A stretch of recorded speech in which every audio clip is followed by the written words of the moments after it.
Welcome in, randos. The Fandom at Random. Oh, yeah. I got it. That You time. got it. You got it, Brian. With a special guest star. That's true. Me. It's me. Welcome to the Fandom at Random podcast. I am Ed. That is Brian. And we are joined by our favorite 8-bit boy from the 8-bit movie review podcast. Andrew, how are you doing today? I'm doing great. Hopefully Josh doesn't watch this. Yeah. I'm the favorite. Busted. I know.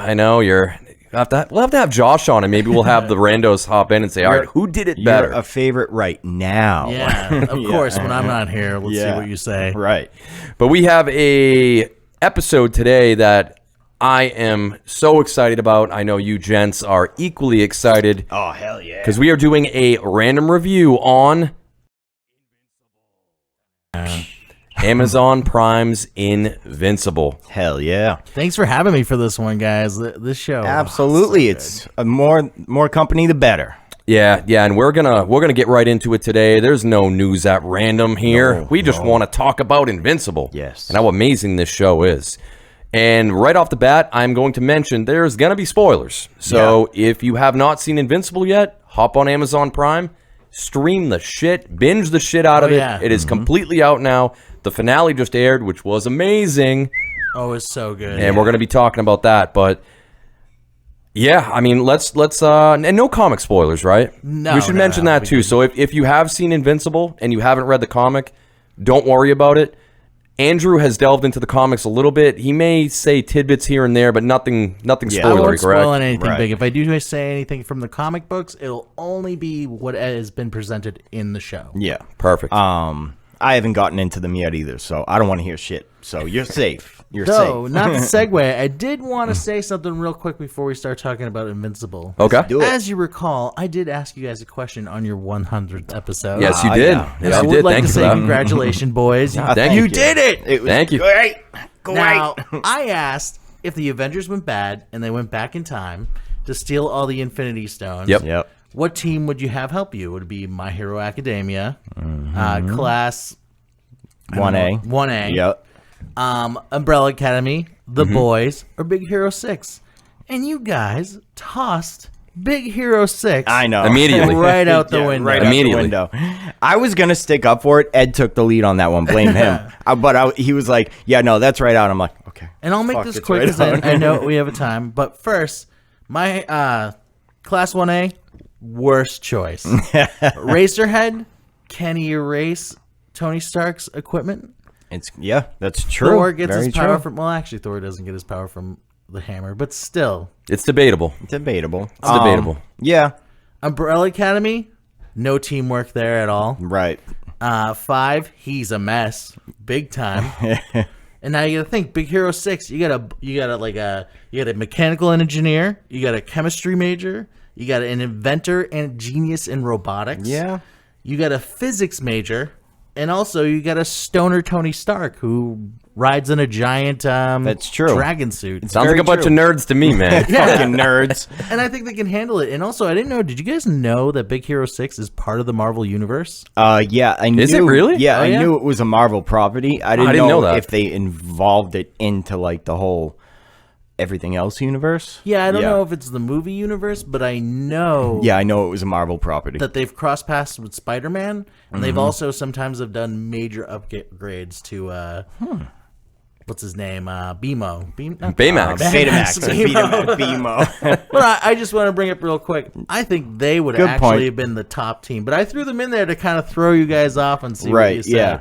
Yep. I was gonna mention it. It but didn't throw me off. I just threw them out. I think it's a terrible choice. You were like, Disney? No, get out of here.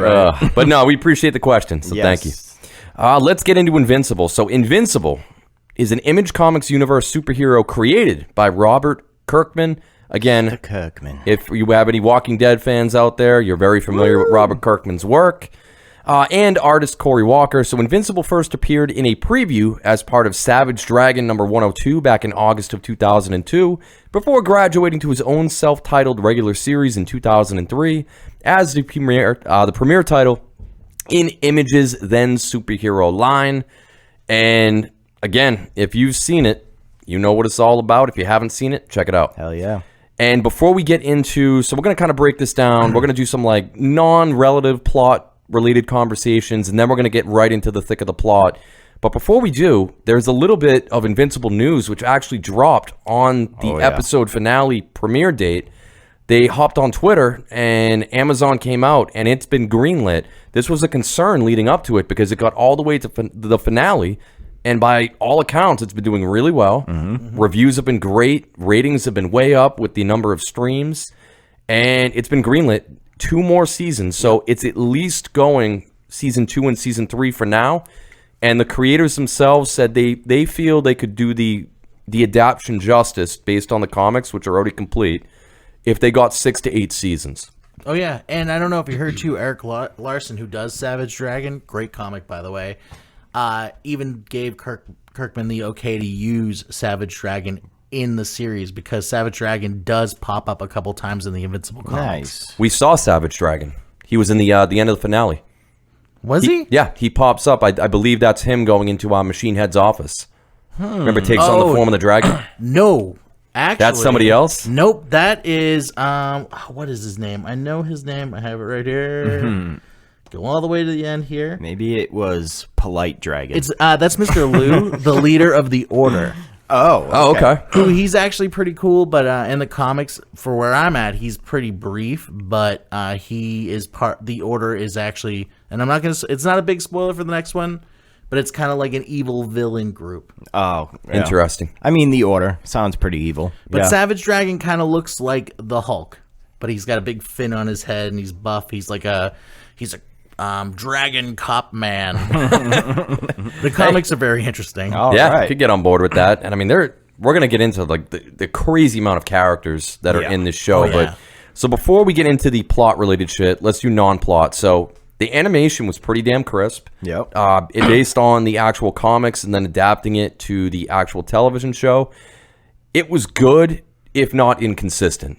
There were times that I don't know if they brought in different artists or people finishing it, but it got a little bit choppy at certain times. But then you would have other times that looked like amazing. Right. Like when Omniman is getting blasted by Cecil's the hammer of whatever they call it. I always want to call it the Hammer of Dawn because I think of Gears of War. Yeah. But that satellite beam coming down, like the animation was gorgeous. And everything in the finale, a lot of the fight scenes. So for the most part, very good on the animation. Even all the space scenes, man, they were wicked good. Yeah. The animation reminded me a lot of the Superman animated series back in, the late 90s? Oh, like the original one?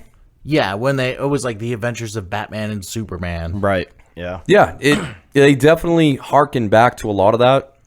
And we've seen more current day versions of adapting that with like Young Justice, kind of taking on that similar animation feel. But I enjoyed it. I thought it was good. Oh, yeah. One thing I wasn't crazy about was the music selection. What? Did not... Okay, so you have a note here saying... Especially when the Mahler twins, whenever they popped up. Earlier in the season... Yeah. I get what you're saying, but I think halfway through and on... It changed. It did a great job with the music. Yeah, it did change. Like, there was just something about the music, the background music they chose for characters in certain scenes that... Like a straight-to VHS 90s movie, kind of? Maybe. And...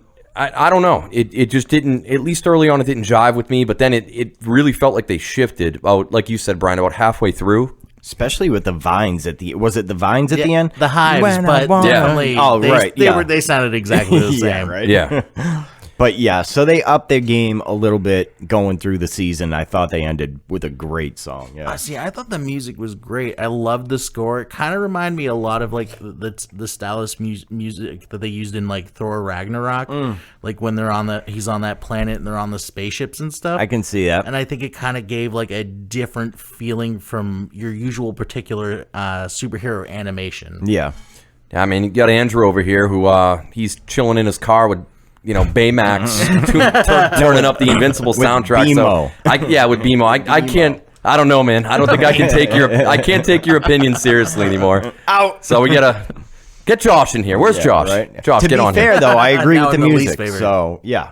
On to another topic, though, and probably my favorite, the voice actor. Yeah, incredible. Yeah. Absolutely incredible. I mean, top notch, dude. Stephen Liu, who plays Glenn in The Walking Dead, was voiced Invincible. He did a crazy good job. And then everybody else, like you said, we'll get into all the characters. J.K. Simmons. Yeah. Oh, Well, my you brought God. up the Mueller twins, Clancy Brown, who you know played Kragan from Highlander and Yes. everything else. Yep. Like I think he plays in Justice League. He's played like Lex Luthor and stuff like that.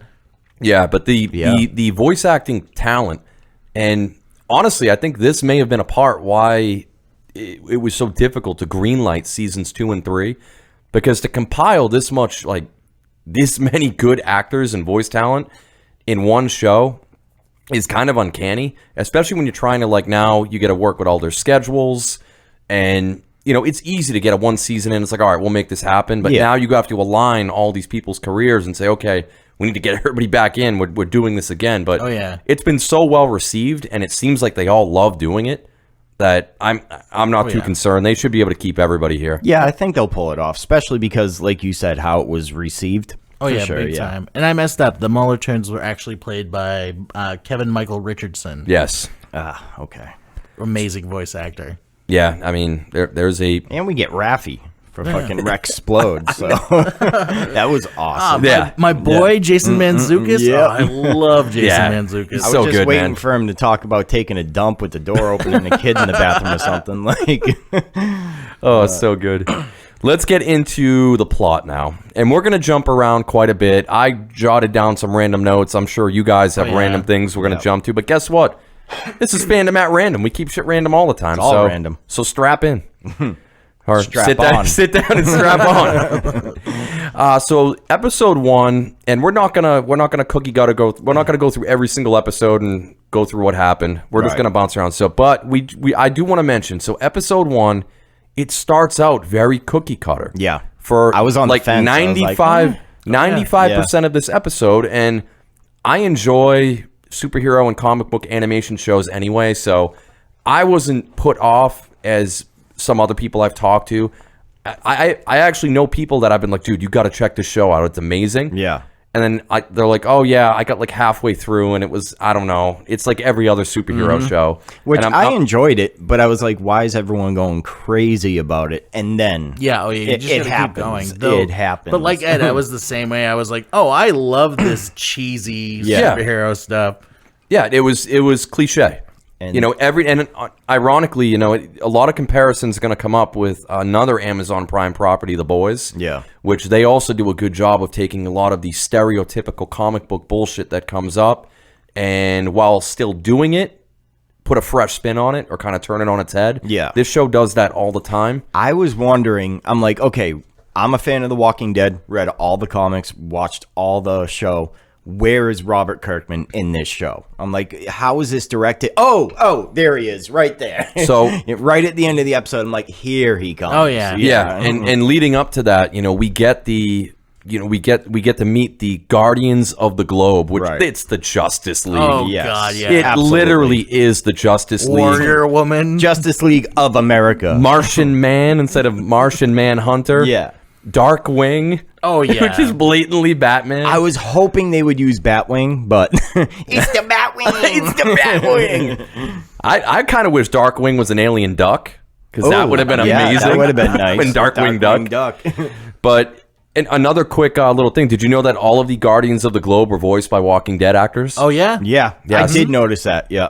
Yeah, so I mean, luckily we don't have to worry about their schedules becoming conflicted, because they were out of the show very quickly, minus Very the quick. Immortal. Yeah. You can't get rid of that guy. But yeah, it all leads, like you guys said, you get to the end of episode 1, and all of a sudden Omni-Man shows up, and holy shit. Just fucking tears through Absolutely. the Justice League. I mean, Brutal. Guardians of the Globe.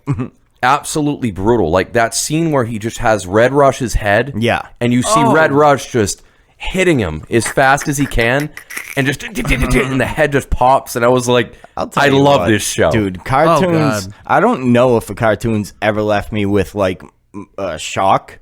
This one did. Oh, I was big- like, oh. Watch some anime, man. Yeah, right? Oh, yeah. I haven't been able to get an anime yet, so except When for you My Hero Academia. Watch so. a ton of anime and you'll be like, oh, finally, Yeah. American anime gets it. But I think it was just more of a shock from the tone change. From, original superhero story to we got Superman killing every other hero. Basically. Absolutely. It was so shocking that when I was watching it, my girlfriend, when I watch this stuff, she just goes on her phone, just pay attention.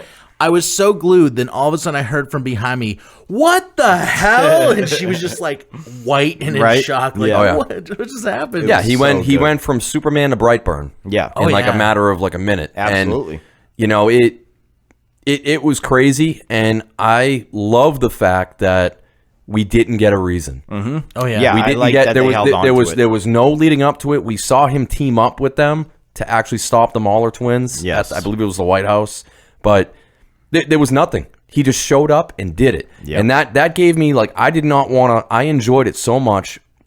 I knew all the comics were already out.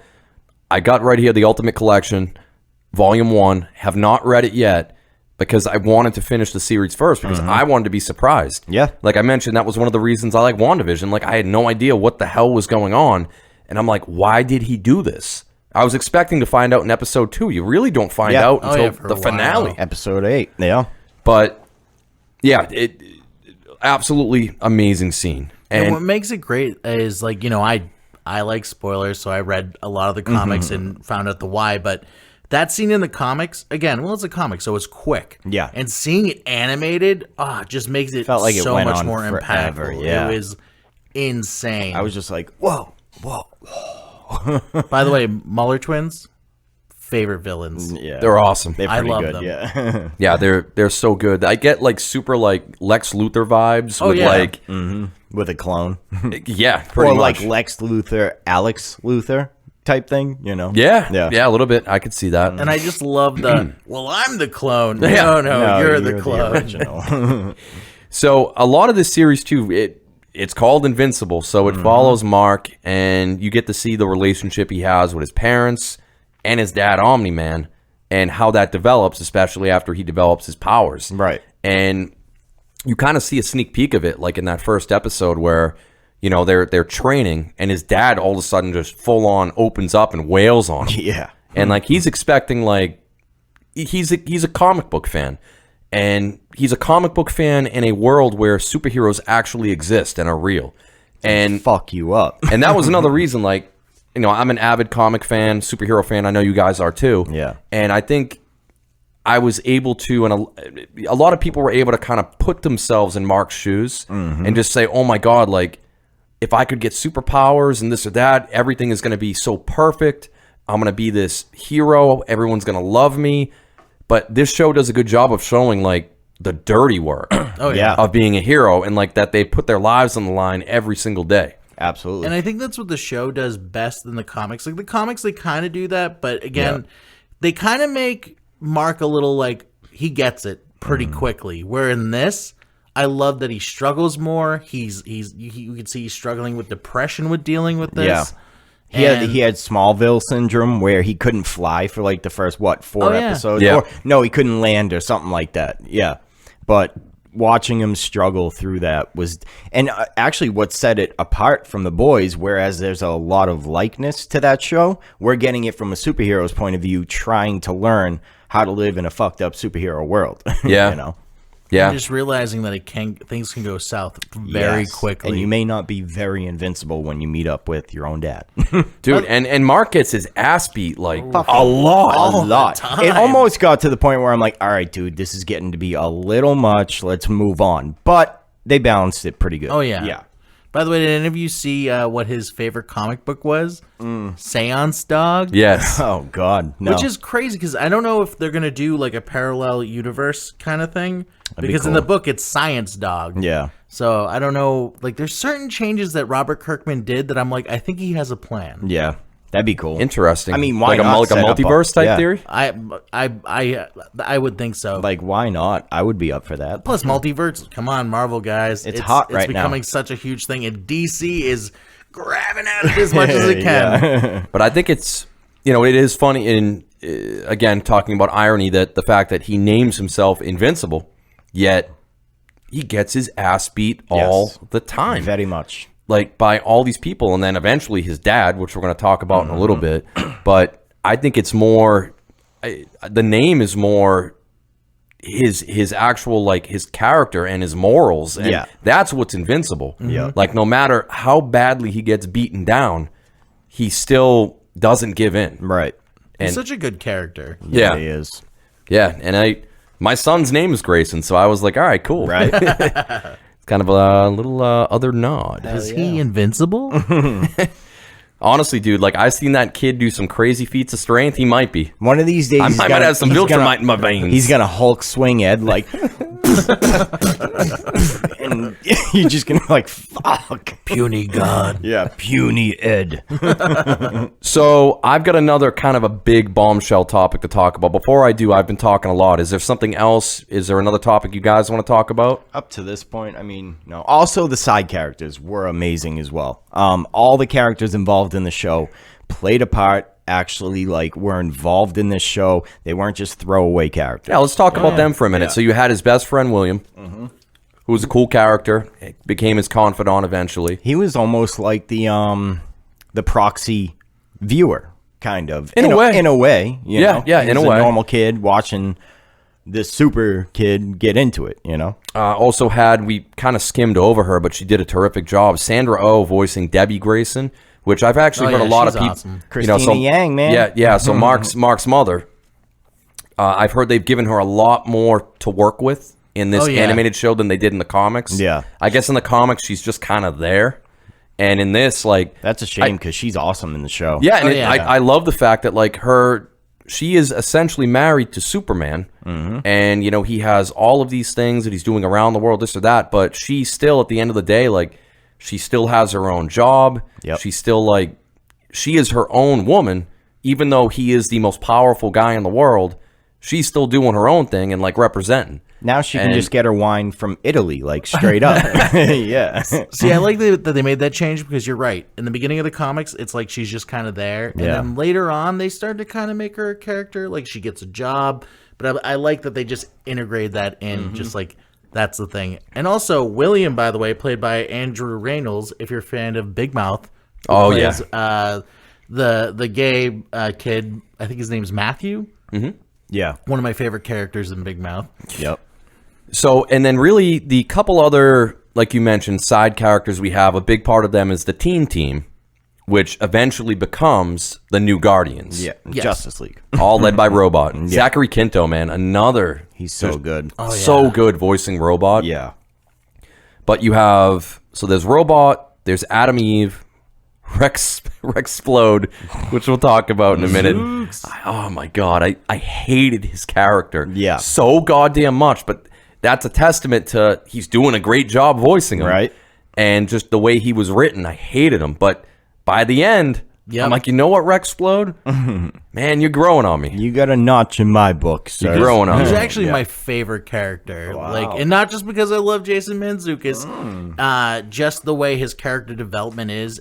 He's just such a great character. Yeah, such definitely. a cool power too. Oh yeah, I think he's Gambit. I think Monster Girl. He's is my pretty much favorite he's character. pretty much Gambit. Yeah. Oh yeah, And my favorite scene is, which we'll talk about probably in a little bit here, when they're fighting in Machine Head's office, and he literally hands out, because there's robotic and metal enemies there. He brought little kid like fridge magnets, like the alphabet, and he lights them all up with his power, and he hands them to them, and they throw the magnets, and they just blow up. Yep. That was cool. Also had Duplicate, Shrinking Ray, Marcus Grimshaw, Black Samson, and Amanda as Monster Girl. Another kind of tragic character, which is why her and really Robot kind of had the thing. Had some weird like pedo type, not pedo thing going on, but it was cool. Yeah, a little bit of pedo thing. Cool. And not to backtrack with you guys, but I wanted to say with William, they totally rewrote his character way better than the comics. Yeah. Oh, he sucks in the comics. That's good. Sounds like they made a few good changes. Oh, yeah. Yeah. And another person I want to mention before we go any further that I was pumped, and I don't know how much of a role he has in the comics, but Art Rosenbaum, the tailor, voiced by Mark Hamill. The legend. Yep. The legend Mark Hamill. So again, like, so much good voice acting talent. A lot of talent. Got Luke Skywalker in this show, man. Oh, yeah. Well, you got to think too. It must have been getting made during the pandemic. What better time to make like an animated show where you can isolate people, voice act them, and without getting them close to people. You know what yeah. I mean? So it worked out perfect for them. Not to go on too much of a tangent, but you just mentioned that the pandemic and voice acting in general, it's created almost a new age in voice acting, especially like Andrew and I being huge anime fans, like with dubs, and I've been watching what people like that work at Funimation, this or that, like, so Funimation, they've got studios everywhere in like Texas, this or that, but now all of these people, they're doing everything at home. Just at home. Everything has gone remote, and it's kind of changed the industry in that way. And it's exciting to me. Like my dream, bar none, I've always wanted to be a voice actor. I've talked about it so many times. It's what I've wanted to do with my life. Maybe eventually I'll figure something out and do something. But it's just interesting now that like a lot of times if you wanted to pursue that, and like a lot of these people here that are in this show, they would all have to physically fly or drive or live near the studio, record your lines, and it is what it is. Yeah. Now, they can, from the comfort of their own home, they can get the equipment, they can record the raw audio, and they can just send it. Send it right through the interwebs. And I think that's another way that we're going to start seeing like a lot of these prevalent and, busy actors and actresses be able to continue to do things like this, because they can do it from wherever. Even if they're working on a movie, they can go back to their trailer, set up a mic like we have right here, and record some lines. So, and it's a good career to get into if you can do it. Like the amount of things you can do if you can arrange your voice, it's like you're probably working. And if you work from home, you can just pump out so many different voices. Get what's his face from The Last of Us, Troy Baker. Troy Baker. Troy Baker. Oh yeah, he's fucking huge right now too. No, he was Final Fantasy, The Last of Us, Avengers, everything right now. he has voiced so many good characters, and he's got amazing range. Yeah. But, so yeah, again, great voice acting in the show, great characters. Let's talk about, to me, one of the shittier things about this show before we move to some other stuff. The Mark-Amber relationship. I mean, to me, that is the one thing I have just cringed with this entire goddamn show. So I think what's her face, ZZ Beats or something like Zazie that. Beetz. Zazie Beats. She honestly did a great job with the character as far as voice acting, but I got so sick of it being like, oh, you ditch me, but I'll give you another chance. Oh, you ditch me, but I'll give you another chance. And it's like, get the fuck on with it already, They definitely tried to fix that character, because in the comic books, Amber is very more annoying, and she's very Valley Girl. Like, she's a white blonde girl, very ditzy and preppy. And in this, they totally changed the character where she works at a soup kitchen and stuff like that. But I agree, and these kind of things, I do get kind of annoyed with the love story kind of thing. It's like, okay, can we move on from this? Can we, and at the same time, like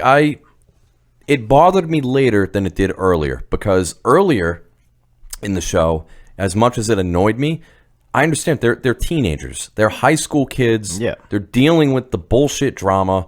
And we as viewers, we know that Mark is invincible.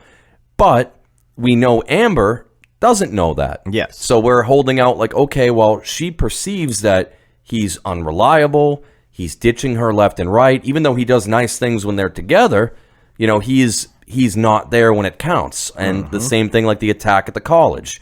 When we had the, what are they called? I couldn't get the correct name for them. I forgot what they were called. I think they were called like cybernetic undead soldiers. They do have a name. I'm trying to think of what they're called. But in any case, he ditches there, and then she completely reams him out for ditching them. And I'm like, okay, whatever. I can see it. They ultimately break up. An episode or two later, she comes out and says, oh, yeah. She's like, I've known pretty much the whole time. Because he, she finally breaks it off, and he flies up there, and he's like, okay, last-ditch effort. I'm going to tell you, like, I'm invincible. Here's my secret identity. And she's like, yeah, get out of here, flyboy. Right. She's like, I've known the whole time. It's like, so it's like, fuck? And it works both ways, because she keeps saying, there's trust, this, that. Well, guess what, bitch? Yeah. Like, you could have came out earlier on and said, hey, I know you're invincible. I know you're a superhero. I know you got the shit beat out of you the other day, and that's why you couldn't come to the soup kitchen. And that was the point that I'm like, she is a D-bag. Yes. Yeah. And I may be going a little too extreme with it. No, but it was annoying as hell, but especially after that revelation. And that's more on like the writers and the way they spun it. Yeah. And I'm not an idiot. It's very apparent that they are ultimately setting Mark up with Eve. Mm-hmm. You know, they keep hinting at that. It's growing towards that. So they need to navigate this kind of love triangle a little bit. But I just did not. That decision pissed me off so bad that me too. she came out and said she knew the entire time. When I heard that, and I was yet like, she didn't tell him. I think I was like grabbing a cookie or something. I was like, what the fuck? And there was another part that happened in the finale, another line that she dropped after she conveniently showed back up that pissed me off too. We'll talk about in a little bit. Yeah, I agree. I wanted to like her because I like Zazie Beetz, and they've written that differently. She does a great job voicing the character. And if you forget who she is, Deadpool 2, she played Domino, by the way. The best character in that. Actually, that whole movie was great. Yeah, it was amazing. But the way that she, like, in the comic book, she thinks that Mark's a drug dealer. Oh God. And like he goes up to, like, she asks, like, William, and he's like laughing at her, being like, Mark? Yeah. No. Like, see, but I would have been fine with the character if that was more the stance, or if she was like, you're cheating on me, or this or that. But no, she knew the entire goddamn time. And it's like, come on. It was really then when they convenient. got back together, I was like, oh, they're still going to go with this Amber situation. Yep. Like, I was like, oh, and again, I'm not trying to spoil things for the comics, but it does drag on in the comics for a while. And it's just like, I'm like, oh, they're just rewriting this. Oh, great. And I was going to hold off. I was going to hold off and mention the finale, but because you just brought that. Oh, sorry. No. Sorry about that. It's great. It's a good segue because you just brought that back up. When ultimately, again, he gets the shit beaten out of him by his dad, almost dies. The entire world knows. She knows what the hell's going on. She shows up when he's at his most vulnerable. Yeah. Instantly kisses him again, walks her way back into his life, and she drops. I'm trying to think of the exact way she phrases it.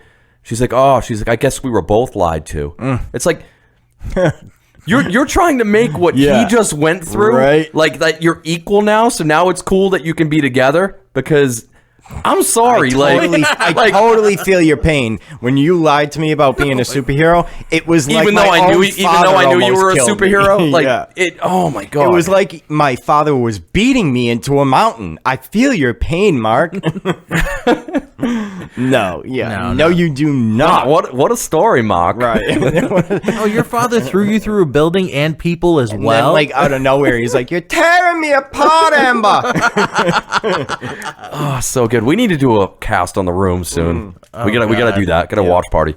But I don't want to spend the entire cast shitting on Amber. I probably could, but if you guys have anything else you want to say? If they can do something better next season with her, I'll be happy because she's a good character. She's got potential, but she was not good in the first season. The way they're setting it up, I think they plan on doing more with her than they did in the comics. I sure That's hope how so, yeah. I'm feeling about it. So, yeah, I have hope. But, I mean, this show mainly revolved around, so there were multiple plot lines. So you had Mark, who's trying to balance being a superhero along with his pre-existing life as a 17-year-old kid in high school, the relationships, all that. You've got the Robot and Monster Girl plot line. Yep. Which was very intriguing because now I'm like, all right, is Robot a bad guy? Yeah. Like, I'm like, I don't know. He's doing shady shit. Usually, like, the mutated, messed up baby clone is a bad guy and a robot, you know? And also, come on, if you're voiced by Zachary Quinto, you gotta ask yourself some questions. Right. Oh, Anyone yeah. ever seen Heroes, for Christ's sakes? Come on. I was a little confused at that point. I'm like, what's going on? And then it played out. But for a minute, I'm like, oh, boy.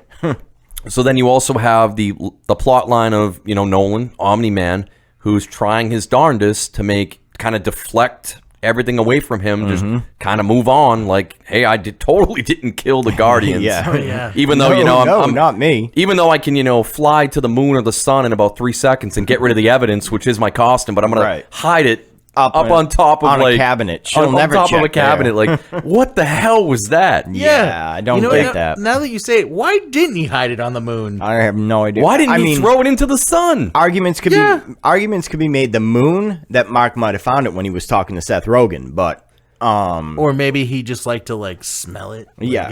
I mean, I don't know. He is Who a knows? psychopath. Yeah. He could have been like, "This is my victory." And the other, this was one of, to me, like, that's why I brought the suit up. It was one of the bigger plot holes I thought they had in this show, especially where, like, Cecil, and Cecil, great character, by the way. We haven't really talked about him yet. And he's a guy that he starts out seemingly very cold, but by the end you realize he's just a dude that he has to do what he has to do. Yeah. And he'll do whatever it takes to get the job done, but he genuinely does care. He does it because he can do it. Doesn't mean he wants to do it. Exactly. Yeah. Exactly. He And just cares about the well-being of the planet. so when Omni-Man fought the Guardians in episode 1 and got the shit beaten out of him, and Cecil knew, like, there is pretty much almost no one on the planet that could, never mind fuck the Guardians up, but also F up Omni-Man. Omni-Man's suit was in that complex for whatever X amount of days it took Nolan to heal and get back up and running. Why didn't Cecil analyze that suit Yeah, right. at all? I think it's he didn't want to believe it because, when we run into Damien Darkblood. Yeah. I just love that guy. But even if you don't want to believe it, you would have to assume that the Guardians or Omni-Man went down, whatever foe went in there that was strong enough to F them all up and kill the Guardians and mess up Nolan. Like, there had to have been, you got to check the blood. The blood you got to was look spilt, at the suit. bro. It was spilt. Well, wasn't Damien You know? Darkblood asking that question to Cecil? Like, why didn't you check the blood on the suit? And I Wasn't he saying maybe, something like and that? I think that's where that line comes in. Like, I didn't want to believe it at first. Maybe. And it's like, all right, convenient. But I mean, okay. Art, who's a tailor, albeit he is a superhero tailor, he's able to figure it out in like a minute after Debbie brings him the suit and he analyzes it and he can see, Nolan struck first and there's no other traces of blood like that are outside the Guardians and Nolan.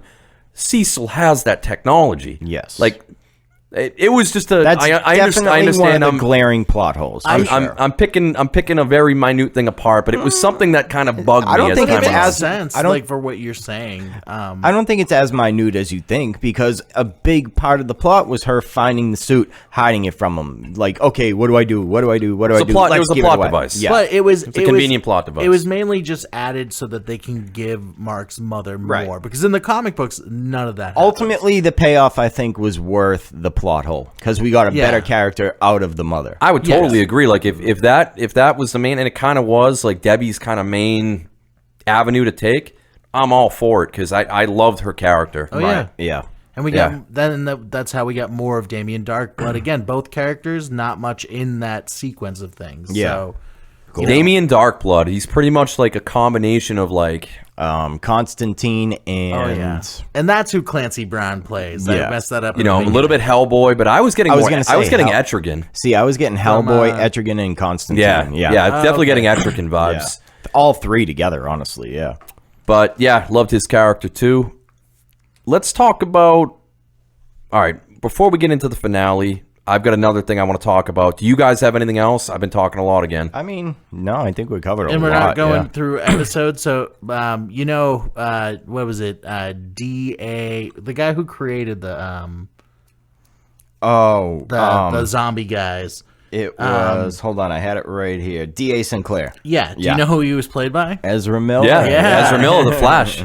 That's amazing. That blew dude. my mind. I'm like, why does that guy sound When familiar? dude, They when should have had him Machine play. Oh, I'm sorry. When Machine Head talked, I was like, "That's fucking Michael from Burn Notice." Oh yeah, dude. they should have had him play Red Rush. Yeah. He probably could do a good Russian. Just when Michael Cutlets, the guy from Walking Dead, when I went through this cast list, I'm like, holy hell, the amount of people on here. Dude, we have Worf. Worf plays a Yes. character in this. He played Battle Beast. That is my next thing I wanted to talk about. So Best outside the finale episode, my second favorite episode. What was it? Episode. I'm gonna look real quick. Say 5. episode 5. Episode 5 called "That Actually Hurt." Dude, That was that brutal. episode was awesome because I loved the backstory we got on Titan. Yep. Him and his family. You see his daughter's sick, and he's been manipulated and working under Machine Head, and he flags down Invincible, and he's like, "Hey, listen, man, I need your help. We need to take down Machine Head, and this is all the bad shit he's been doing. If he's out of the picture, you don't understand. You're flying in the clouds. I'm living on the streets. You're not seeing it. Yeah. So, and I love that Nolan the entire time, his dad Omni-Man is like, no. Yeah. He's like, no. Don't trust him. He flat out says, he's like, those people are beneath you. Those people are beneath you. Do not trust them, That's Mark. when we get that hint. Like, okay, what's going on Yeah. here? They're not Viltrumites. Wait. Back it up. You said beneath you? Okay, got it. Yep, you're evil. By the way, Titan's wife and daughter were voice acted by the same person. Huh. I don't know if you're familiar with Nicole Byer. Yeah. She does the show Yep. Nailed It on Netflix and also Oh, has a podcast called Why Won't You Date I Me? think she was so on funny. she was on Girl Code too, that show. I think so. Yeah. She's like a hilarious. She's a personality type character. Oh, yeah. she's got personality. Look Yep. up her stand up. She's hilarious. I love the twist though. Like, first of all, we got what I was waiting for from episode 1, the brutality, the fighting, like the brutal takedown of Invincible, but then the twist at the end where you're right, you can't trust Titan, and essentially what he wanted was to take down the boss so he could take over for him. Oh yeah. Yeah, and I love that we got another Mark snapping moment. Yes. And when Mark snaps as Invincible, you do see like he gets that spike. And maybe that's something to do with Viltrumites. Like Nolan said that they're ruthless. And when Mark snaps like that, we see like his strength goes through the roof, his endurance, his speed, everything. Yeah. And it was so awesome. Like when you see Mark getting beaten down, looking around the room, and he screams out, he's like, you're all fucking dead. Yeah. And he just yeah. he beats the shit. Unfortunately, then he goes after Thok. Yeah. Battle Beast. My God. Might as well be Thor, right? I fell in love with this character. Oh yeah. He's just so bored. You're not even worth a death on my death counter. Whatever the fuck He was said, so the Ruthless. Yeah, he's ruthless. The way they animated him, the look of the character, like almost like instantly, I was like, this character kicks ass. Yeah. I was like, I want an action figure of this character. Yeah, It reminded me of something from like He-Man or something. Yes. Yeah, I don't know. but you also got that scene where like Thok is like pretty much killing Invincible. Yeah. God. And Mark looks up like through the he can see the opening, and Nolan, Omni-Man himself, he's just looking Hanging down there. on him, just kind of almost shaking his head like, fucking told you. I told you so. I done told you so. Someone tipped off the Guardians of the Galaxy too, so I'm wondering if it was him, because that's how the Guardians show up, right? Yeah. Didn't they say they got a tip? And then watching, You know what? It probably was him. And then watching No, Monster Girl yeah. get taken down and fucking. I was all like just screaming that whole Yeah. episode because I was like, "Oh my god!" And Black Samson, no powers, his suit breaks, and he still goes after Battle Beast to try to save Mark. Can we just talk about? I just love how Rex just busts his balls constantly. You have no powers. Oh, were you part of the Guardians at the beginning? Oh, I didn't know that when you said it Yeah. for the 15th millionth time. Oh my god. I did end up loving Rex Exploded towards He's the the end. best. He grew on me. Yes, he He did. grew on me. So that Like that, herpes. that episode was badass. Are we moving on to the finale? All right. Yes. Let's Let's move guess, on to the finale. Why not? It was by far the best part ever. So the finale was everything I wanted and more. Mm-hmm. You know, I was thoroughly enjoying the characters in the show, the world building, the universe, yada, yada, yada.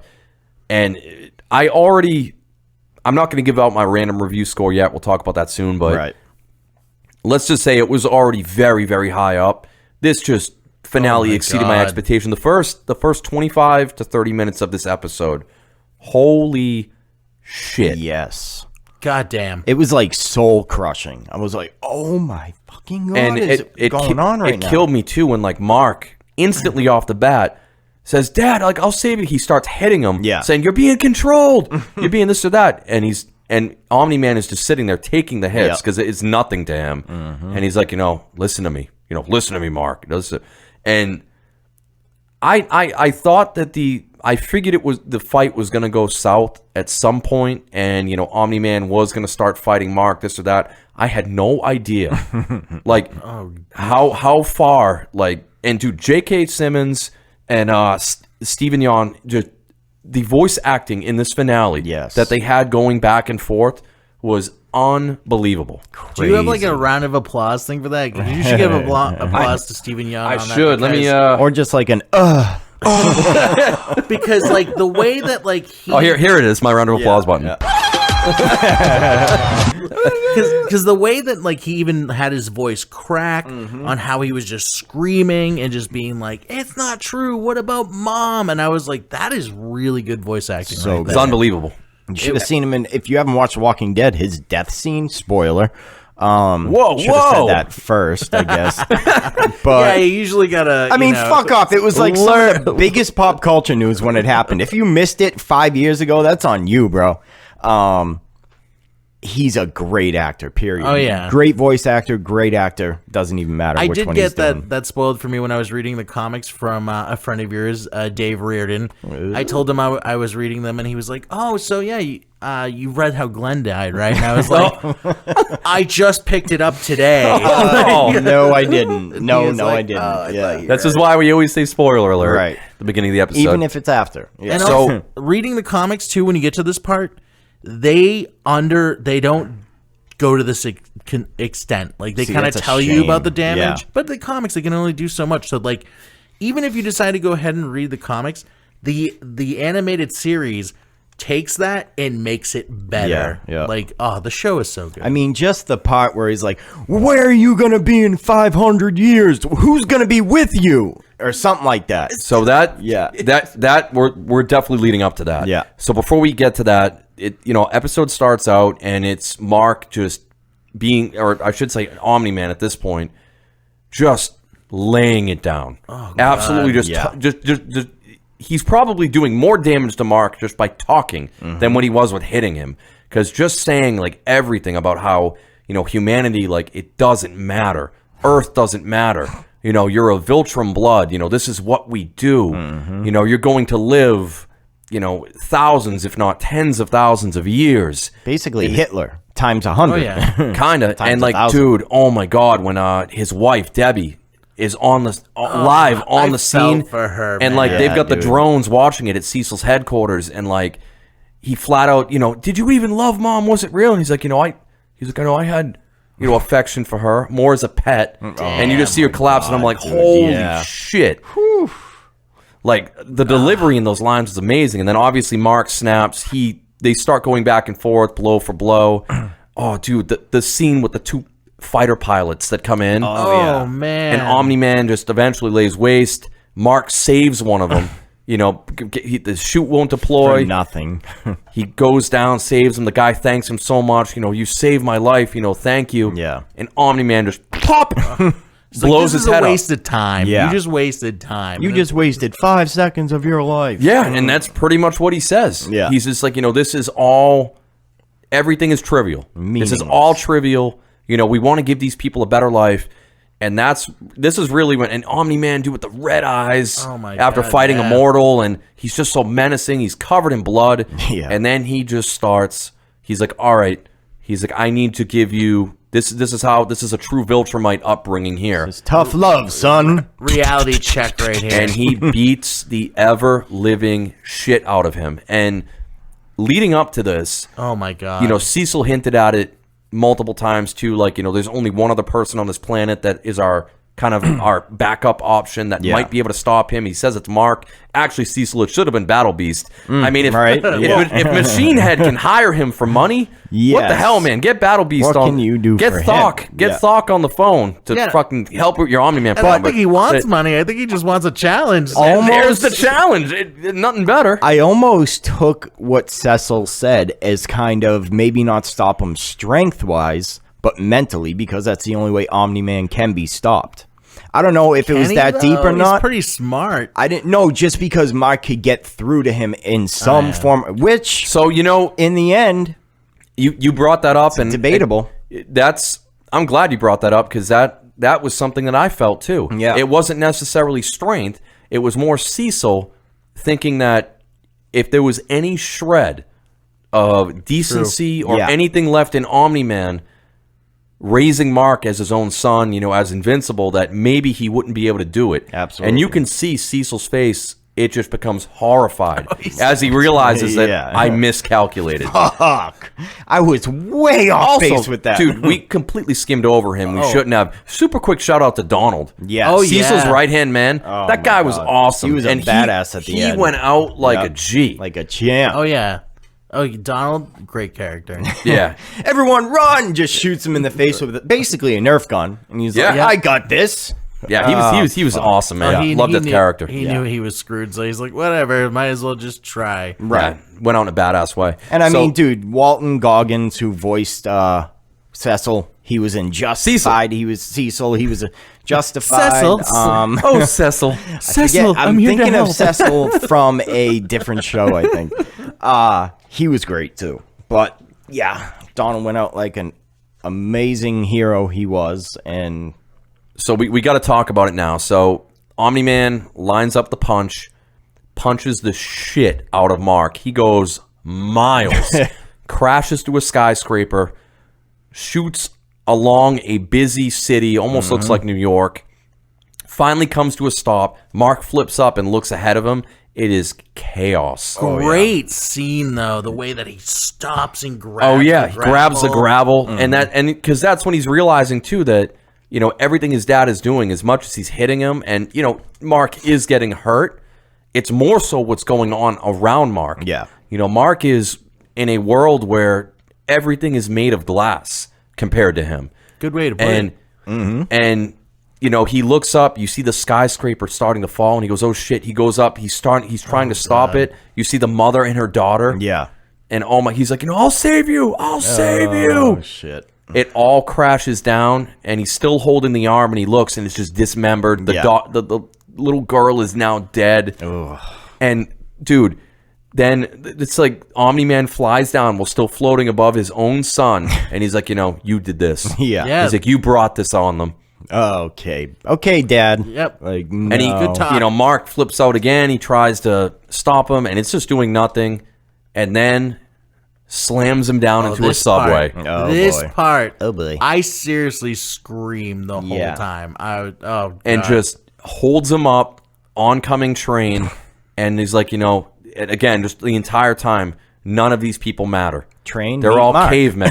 Like, Oh, yeah, and just holding Mark as Mark is just flailing like this, and Yeah. people are just exploding Yeah, in Around front of him. Oh him. my God. it was as like the train goes right It was through like him. a train scene from The Boys, except over and over and over and over and Oh, yeah. over. Yeah, And That let's was the slow A it down train. a little it for was you. the A train. Yeah, and that shit was. That's when I finally was. It was just brutal. like, Oh yeah. I'm defeated. I'd have no more hope. It was just absolutely brutal. I'm so glad they did it because I mean, like when they're in the boardroom and like they're like, all right, so what are we gonna do, this or that? Like the writers, the animators, and somebody made the decision like we're doing it. Yeah. Oh yeah. We got to do it. And I'm- What if everyone is in the room deciding what to do, and one kid like named Ed over in the corner wearing glasses is like, what if we put Mark through about 100 civilians on a subway? That would be pretty good. And everyone's like, where the fuck did this kid come from? Give that man a raise. Oh, you're hired. Oh, sorry. I was just looking for the bathroom. It's just this. I feel like it made it so much more impactful because we think of Superman. When we Yes. think of Omni-Man, Yep. and and Superman's the only one from his planet. But no, we're seeing this and how unstoppable he is, and then realizing there's a whole planet of these motherfuckers. Dude. Like, That was my draw to Brightburn, the horror movie where little Superman goes evil, and it kind of got there but didn't at the same time. So seeing this was much better. Yeah. So after this, Omni-Man continues to beat the shit out of Mark, literally to within an inch of his life, and it was just so awesome. You get the flashback to the baseball game, Yep. and you can see like Nolan and Debbie are there, and Debbie's like walking him through like why this is important. This is humanity. This is your son. His joy is your joy, and it breaks him as much. And this is when I finally realized that everything Omni-Man was saying and doing, it wasn't for Mark. Yeah. it was for him. It was for him. He was trying to convince himself that everything he stood for, and keep in mind he told him himself he's been alive for thousands of years. Yeah. And all of that broke in 17 years. Yeah. When he's rounding the bases, you see a smile break out. Come under on, that Mark, go. mean mustache, and that's it. Like you said. And I thought it It's was all different. it was a great way to spin it too, with the imagery of showing Mark rounding the bases, smiling, and he lost his front teeth because Yeah. he's at that age, Right. And then it cuts back to current day Mark, who's trying to talk to him That's true, again, yeah. no teeth because he didn't knocked think of them that. out, and bringing that, and then you just mentioned that line, dude. Yeah. None of these people will be here. Who do you expect to be with in thousands of years? And you, Dad. We'd be I'd have together or you. something like that. I have you, Dad. Ugh. And like, oh man, And that's the, when the delivery. single man tear. Yeah, you get Omni-Man crying as he just pieces out of Earth. I did kind of laugh a little bit in both when that happened in the comic as well, because it's just like flies It shows away. the tear in like anti-gravity, and Oh, you're yeah. just like, oh fuck. But amazing, absolutely Yes. amazing. It And was- then dude, the only thing I would say from this being a perfect finale, I wanted to see more trauma from Mark after the fact. It shows him kind of messed up and talking to people, and he's like, I guess I'll go back to high school. I wanted to see like one final scene before we clock out in his room where he's just ripping shit apart. Like dude, somebody's gonna be fucked in the head after something like that, yeah. you know? And they kind of just made it like, all right, I'm just gonna keep going back to school. But I think and again forget that it, you know? ties into Mark's character and him being quote unquote Yeah, invincible. true. You know, he's not going to let this break him. I'm not afraid. I'm not afraid. Yeah, no, you're right. But at the same time, I still would like to see it. I think we Oh, will yeah. see it at some point. I I hope think so. season 2, because there's no way, like, especially with everything that just happened. Like, dude, there's you just no got your way. head not put through a door, put through people about 100 times in a row. You're definitely fucked up. Oh yeah, like I guarantee you, next season we're gonna see a scene where he closes his eyes and you see. Boom, boom, boom, boom, boom, boom. You'd have to think. Yeah. Oh yeah. I think he's just I'm numb. I think he's scarred. numb. I think he's numb right now. Yeah. Oh, yeah. To all of it, but Yep. so after that, you get about 20 minutes of just cool down shit again. Amber bullshit showing up. You know, them find. I did like the scene where she's like, you know, I'm Adam Eve. He's like, oh, you make the clones of yourself? No, I'm the pink one. She did kind of disappear off on her own for a Yeah, little she bit, was like right? helping Yeah. out the planet. Right. And dude, and speaking of people with OP powers, Yeah. dude, her power set is amazing. I can't wait till they She's explore awesome. it more. Yeah. So I can't wait to see more of her in upcoming seasons, but Yeah. I can't wait to see more of all of this shit because they hinted at, they did the quick little like villain like jump through of everyone that's still around. Doc Seismic. Oh, I was just gonna Doc say, Seismic is still love kicking. Doc Seismic. Yeah. He's another one of my favorite villains. He's so good. I love the B list. Oh, I love like when he's fighting, he's just like we're gonna take down like the society. Look at this costume they got you in, Eve. And she's like, I made it myself. Yeah. And it's like this. She's like, wait a minute, aren't you like a doctor, just a doctor? And he's like, oh, I also majored in women's studies. Right? I like the scene when he goes up to the moon too, and I didn't even realize that Alien the Alien or Alan Alan the Alien. Alan the Alien Great was Seth character. Rogen, Which- voiced by Seth Rogen. You also made, I don't know if you do know this or not, but there is a live action movie coming out Of Alan the Alien? of Invincible What? being directed by Seth Rogen. I could see that. Direct- Well, he and written. produced this. Too. Yeah, he did So- produce it. They are working on a live action movie of Invincible. So I'm curious to see if How do you feel about that? I don't know yet. Yeah. So I mean I don't know like if the they fact could that pull you know off what made it. he so was good, very involved you know? with this and this was great. But what works so like obviously when you have comic to animation, it's such a natural progression because you're really you're even when you're writing a comic, you're already quasi animating it. Yes. And you're just whatever. When you move this to live action, I don't know. How do you pull off? How do you scenes pull like off the the train subway? scene? Oh my God. And not get an NC-17 rating, or even get it released in some countries at that point. You could never know? do it. Yeah. Well, Seth Rogen's always been about And that's pushing the boundaries. That's so. even if you can pull it off special effects wise, because there's also trouble there. So If I know we've come Amazon's involved, though? I know we've come a long way, and it's possible, but it's very possible to fuck it up too. But the thing is, I don't know if we need it though. I don't Like, think so. The yeah. series, like I would it- love to see it. I just don't think we need it. But like, Yeah. what are we gonna get? Scene for scene, the same thing in live action, where the I would the hope it animated would- series did what the comics couldn't. I would hope it would be canon. Like maybe when a couple seasons stop in the animated series, then kind of pick up in the movie for a small story. Well, Andrew, you brought it up. You know, You brought it up earlier. Science Dog, Seance Dog. Maybe the live action film is just another multiverse version. yeah. Well, again, I don't want to spoil things for the comics, but I'm just gonna say there's a villain that they could introduce in this universe that can make this happen. So Interesting. maybe they are setting it up because at the end there is a character. The thing that they show, the Mullertons being arrested, and I'm not going to say the name of the character because I don't want people to look it up. I want people to read the comics. Yep. That I think they are setting up this particular villain. I love too with Cecil building the army of the Reanimen.